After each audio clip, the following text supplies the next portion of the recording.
Est-ce que vous aussi, vous avez déjà vécu ce petit truc en regardant un film? Genre tu tombes sur un dinosaure, un vaisseau, un monstre. Bref, un truc full effets spéciaux, et tu te surprends à dire « Ah, c'était quand même mieux fait avant ». Mais en réalité, entre nous tous, est-ce que les CGI, c'était vraiment mieux avant? Forcément non, la technologie d'avant permettait pas de faire ce qu'on arrive à faire aujourd'hui. Et sur ce point, sur certains films, je suis entièrement d'accord avec vous. Mais comment on explique par exemple que Pacific Rim, sorti en 2013, détrône un bon nombre de films sortis de nos jours?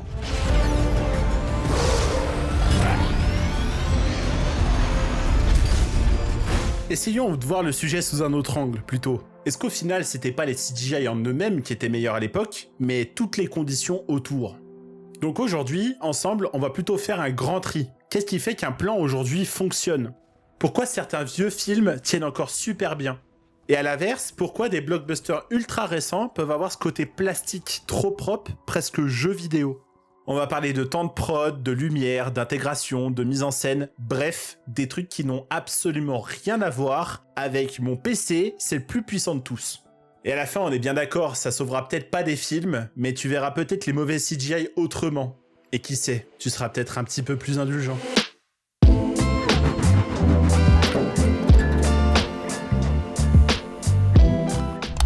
Déjà, le premier truc, c'est qu'on se souvient pas souvent des CGI moyens d'avant. Ou alors, faut vraiment que ça nous ait marqué du plus profond de notre âme.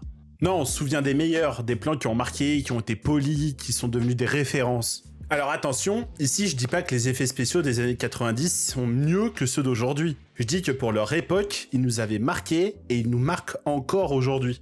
En fait, la question, elle vient de là. Aujourd'hui, tu prends un film récent, tu tombes sur le plan qui a été fini en catastrophe en urgence et tu conclus forcément qu'avant c'était mieux. Mais en fait, est-ce que ce serait pas un biais tout simple? Est-ce qu'on comparerait pas le top du top d'une époque au ventre mou d'une autre? Par ailleurs, faut pas oublier un détail, beaucoup de films d'avant ont été restaurés, remasterisés, parfois même légèrement retouchés au passage.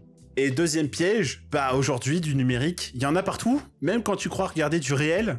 Des décors, des foules, des ciels remplacés, des câbles effacés, des cascades sécurisées, des lieux même. Statistiquement, t'en vois plus. Et forcément, parce que ça va avec, si t'en vois plus, t'en vois forcément plus qui ont raté. Troisième piège, qui est un peu lié au deuxième, notre œil, il s'est forcément entraîné. Des making-of sur YouTube, des breakdowns VFX sur TikTok, des pauses d'images, de la 4K, de l'HDR, on sait où regarder. On repère un visage trop lisse, une ombre qui colle pas, un arrière-plan un peu flat. En 93, y a personne qui a analysé l'ombre d'un raptor image par image. Et avec ça, il y a l'effet souvenir. Quand tu repenses à un vieux film, tu repenses à l'émotion de la scène, pas à chaque pixel. D'ailleurs, quand tu re-regardes le film en question, les souvenirs des CGI que t'avais en tête, généralement, ils sont pas du tout comme ça dans le film. Le CGI, il est porté par la musique, le montage, la mise en scène.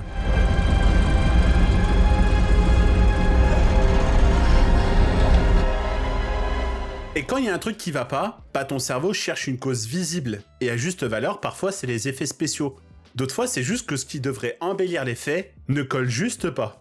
Donc non, on est bien d'accord, la techno, elle a pas empiré, elle est devenue folle aujourd'hui.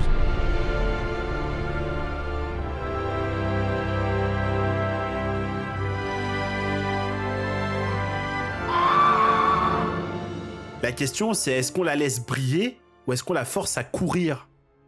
D'ailleurs, pour qu'on soit absolument tous d'accord, faire du CGI, c'est pas faire ça.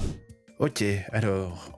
Quelle heure il est? 8h30. Ok, alors aujourd'hui, je dois faire les CGI de ce film. Ok, alors, hop, clac. Et voilà. Bon, fin de journée, je peux aller au café.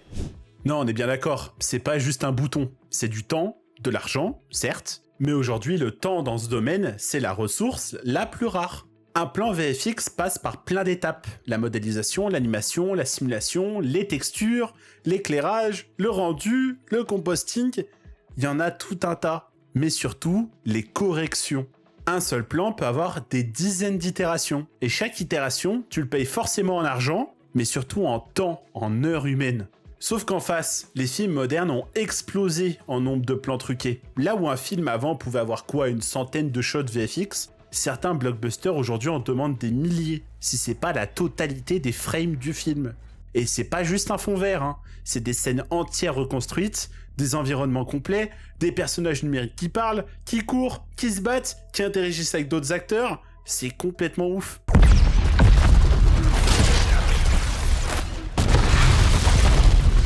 Tu rajoutes à ça les reshoots, les changements de scénario en cours de route, les décisions marketing, les dates de sortie qui sont déjà annoncées, bah tu te retrouves avec un truc simple. Le calendrier, il est ultra compressé. Tu forces forcément des équipes à verrouiller des plans avant qu'ils soient vraiment prêts. Et nous, les spectateurs, quand on est au cinéma ou sur notre canapé à regarder un film, bah on voit pas tout le reste. On voit pas les nuits, les week-ends, les plans qui passent d'un studio à un autre, les assets qui sont recyclés, les versions qui s'empilent. Bref, résultat, tu peux avoir des artistes monstrueux et sortir un plan cheap juste parce que t'avais pas le temps. Et faut pas tomber dans le biais de se dire que plus t'as un budget énorme, plus t'as une qualité qui est garantie. Ça veut juste dire que t'as plus d'éléments à gérer au final, parce que forcément tu vas vouloir les dernières techs, les dernières choses qui demandent le plus de ressources, etc. Mais au fond, si la prod change une créature, une armure ou même la couleur d'un décor après coup, tu déclenches forcément un effet domino. Animation, lumière, composting, tout repart en chaîne, tu recommences à zéro. Et c'est pour ça que dans un même film, tu peux avoir un plan incroyable, puis 2 minutes plus tard, un plan qui fait vraiment mal à regarder. C'est pas forcément une question de talent, c'est souvent une question de temps par plan et de stabilité du projet. D'ailleurs, un exemple très concret, et d'ailleurs je trouve que cette anecdote est plutôt très marrante à vrai dire. Dans Justice League, sorti en 2017, on a ce plan de Superman, et on a tous vu un truc bizarre. Et si vous l'avez jamais vu, bah sa bouche elle a été complètement refaite en VFX. En fait, la prod avait rappelé Henry Cavill pour retourner des scènes spécifiques après le tournage initial. Sauf qu'au même moment, Cavill avait fait repousser sa moustache pour le tournage de Mission Impossible Fallout, qui sortait 1 an après. Le mauvais timing faisait que le tournage de Mission Impossible devait être suspendu parce que Tom Cruise s'était explosé une cheville lors d'une cascade. Et Henry, il pouvait pas simplement se raser la moustache, retourner sur les scènes de Justice League et revenir sur Mission Impossible avec un rasage à l'ancienne complet. Michel et Michel des Faux Raccords d'Allociné auraient adoré l'idée, hein, sinon. Bonjour Michel. Bonjour Michel. Bref, du coup, pas le choix. Les timings serrés et les imprévus ont fait que les équipes VFX de Justice League ont dû faire un choix. C'est pas le top, certes, mais au vu du temps qu'ils avaient, franchement, ils s'en sont pas mal sortis, j'ai trouvé. Voyons maintenant un autre point. La plupart du temps, quand on dit que ça fait faux, on parle de lumière. Le réel, c'est imparfait. Il y a des grains, des micro-reflets, des ombres un peu sales, des variations minuscules. Et surtout, tout partage la même logique. Si le soleil est dur, il est dur pour tout. Si l'air est brumeux, il contamine tout. Notre cerveau, il adore la cohérence. Un CGI peut être très détaillé, mais s'il est éclairé comme dans une pub ou posé sur un décor filmé comme dans un drame, tu sens le collage. C'est là que le composting devient crucial. Faire croire que l'objet numérique a été filmé avec tout le reste. Ajuster la couleur, la profondeur, le flou de mouvement, le grain, les aberrations d'objectifs, les ombres de contact, bref, j'en passe. Et ça, ça dépend énormément du tournage. Si sur le plateau, on pense pas au VFX, tu perds énormément d'infos vitales pour ça. Et derrière, les artistes, ils doivent deviner la lumière. Et deviner dans ce domaine, c'est très dangereux. C'est là que les effets pratiques aident. Une vraie maquette ou un vrai costume capture automatiquement la lumière du décor. Et le numérique, il a plus qu'à compléter. Même un simple objet réel dans le cadre peut servir d'ancrage visuel. Le contact, justement, c'est un révélateur dans ce milieu. Dans le monde réel, la matière, elle réagit. Ça se déforme, ça salit, et si cette réaction, elle manque, l'objet, il flotte, il perd son poids. Et le piège moderne de tout ça, on en a déjà un peu parlé tout à l'heure, l'image, elle est devenue trop propre. Les caméras ultra nettes, l'HDR, les étalonnages très contrastés, tout ça rend le numérique plus visible, parce que chaque micro-erreur saute aux yeux.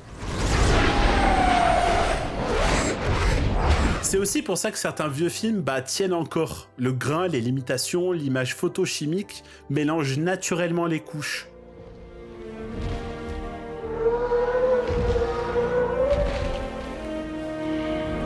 Donc du coup, parfois, le problème, c'est pas le monstre. C'est que le monstre n'a pas le même air que l'air qui est autour. Si vous vous souvenez bien, en début de vidéo, j'avais dit qu'on allait parler de mise en scène aussi. Mais qu'est-ce que ça a vraiment à faire là-dedans ? En mise en scène, il y a une règle qui est assez simple et je pense qu'on est tous à peu près d'accord là-dessus. Forcément, plus tu montres des choses, plus tu prends le risque de te faire démasquer. Avant, il y avait beaucoup de films qui truquaient avec prudence. Des plans étaient plus courts, il y a des angles qui étaient choisis, des révélations étaient faites au bon moment, et surtout, on avait une caméra qui se comportait comme une caméra. On sentait l'opérateur qui était derrière, qui suivait l'action et qui subissait la scène. Ça vendait du réel. Or aujourd'hui, on adore les caméras qui sont impossibles. Les travelling qui traversent des murs, des rotations à 360 degrés en plein milieu d'une explosion, des plans super longs qui survolent tout. C'est spectaculaire, on est d'accord. Mais en fait, ça met le numérique sous un projecteur. Ces mouvements, ils n'existent pas naturellement. Un autre souci avec ça, c'est que quand tout est possible, on perd un petit peu le sens du danger. Je veux dire une créature géante. Si la caméra est trop stable, trop propre, trop drone, ça ressemble à une cinématique. Alors qu'un cadre qui tremble un peu, une focale qui écrase ou un premier plan qui masque, par exemple, ça te vend la présence. T'as l'impression d'y être.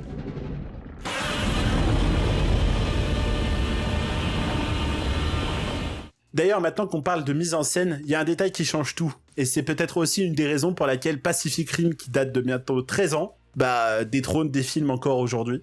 C'est le plein jour, tout simplement. Plus c'est clair, plus tu demandes au plan d'être parfait. Il y a beaucoup de classiques qui plaçaient leurs effets dans la pluie, la fumée, la nuit, ou des décors qui étaient contrastés. Et c'était pas pour tricher, c'était pour contrôler.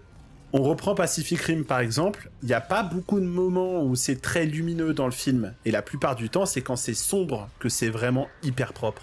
Et puis en finalité il y a le montage, c'est un outil VFX comme un autre. Tu alternes avec des réactions humaines, tu coupes au bon moment, tu choisis ce qu'on suggère plutôt que ce qu'on expose.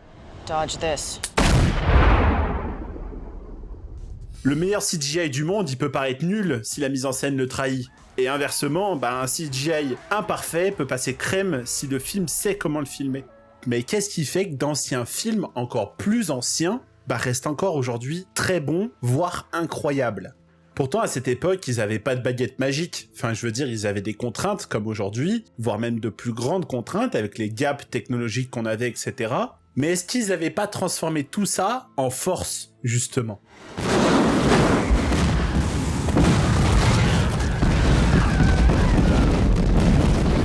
Je veux dire, est-ce que vous avez déjà vu comment ont été tournés les tout premiers Star Wars ? C'est complètement incroyable. Entre des maquettes, des animatroniques, faits dans des décors CGI, implantés dans des décors réels, filmés d'une telle manière qui montrait que les choses étaient énormes alors que c'était des maquettes toutes petites, c'est complètement dingue. Je vous recommande chaudement d'aller voir les documentaires là-dessus, c'est ouf à voir. Donc oui, ils trichaient, mais intelligemment. Il y avait des mélanges entre les effets pratiques et tout ce qui était numérique. Ensuite, sans même parler de Star Wars, mais pour être dans un cadre plus général, les productions étaient très dans la parcimonie. Oui, parce qu'à cette époque, le CGI c'était cher, très cher, long, mais surtout risqué. T'étais jamais sûr du résultat au final. Donc du coup, tu choisissais tes moments. Tu construisais des plans héros, tu savais qu'ils devaient réussir à 100%, et tu les polissais au max. Ça devait briller nickel chrome.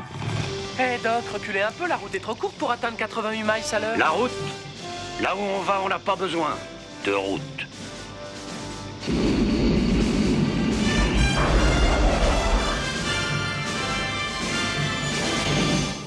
Et puis, il faut pas oublier les directions artistiques. Il y avait des designs forts, des textures lisibles, des silhouettes claires et des animations avec des intentions. On reconnaissait directement George Lucas avec le premier Star Wars et Spielberg avec le premier Jurassic Park. Et pour rebondir un petit peu sur ce que je disais tout à l'heure concernant le numérique qui était de partout, aujourd'hui on est très dans la saturation.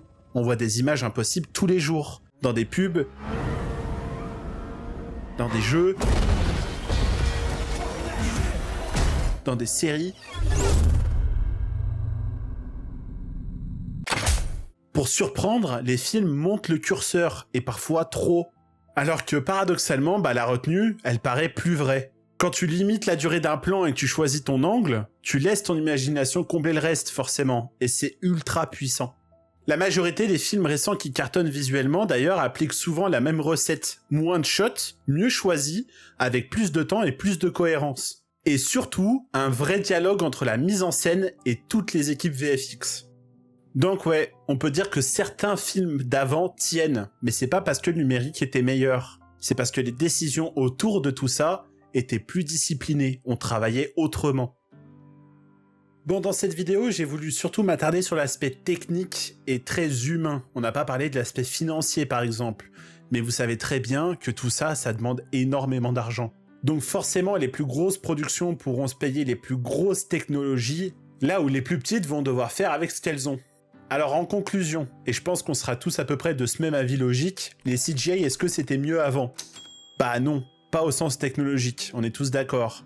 Aujourd'hui, on arrive à faire des choses que les années 90 n'auraient même pas imaginées. En revanche, la vraie question, c'est est-ce qu'on leur donne les bonnes conditions pour bien fonctionner? La bonne nouvelle cependant, c'est que tout ça, c'est pas un problème irréversible. Chaque fois qu'une production va prendre le temps, respecter la mise en scène et travailler la lumière comme un vrai tournage, le CGI va redevenir magique, parce qu'il est invisible.